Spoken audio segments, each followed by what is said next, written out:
Hello everyone, welcome to this coding session. So in this coding exercise, we are going to discuss a pointer to another pointer. So if we need a function that updates the value of a pointer itself and not the value it points to, we need a pointer to a pointer. So for example, in this example, we are demonstrating how a pointer to a pointer works to modify address stored in a pointer access and modify a pointer. So we call this a pointer to another pointer or a double pointer, we can say. Initially, we learned that this is how we initialize one integer, and we are giving the address of the integer to the pointer PTR. So by having this AND sign, we are giving the address. And then this is the name of the first pointer. We are giving the address of this pointer to another pointer.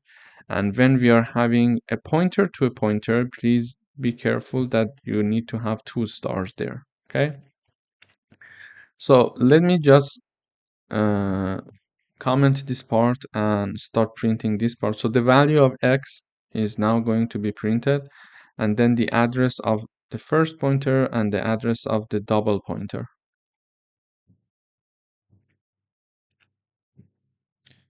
So here we are printing the value of x, and this is the address of x that is stored in the first pointer, in our pointer, and this is the address of our first pointer that is stored in the second pointer. Okay, so this is the value of x that is printed. Let's review one more time. And this is the address of the x that is stored in the first pointer. Okay, and this one is address of the first pointer that is stored in our second pointer or double pointer. Okay, you see that the addresses are different.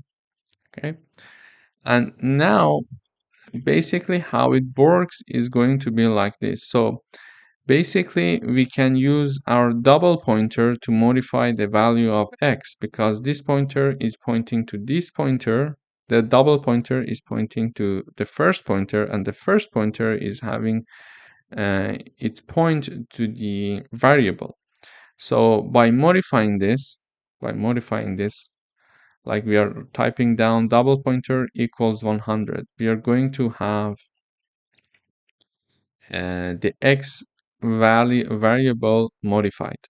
Now, as you see here, the value of x, we are printing it here, it is 100 instead of 42 that was initially there. So basically, this is how a pointer to another pointer works, and we learned that the address of x is going to be stored in the first pointer also, and the address of the first pointer is going to be stored in the second pointer. However, directly using the double pointer or the second pointer, we can access the value of the variable x here and directly modify it. Thank you for watching.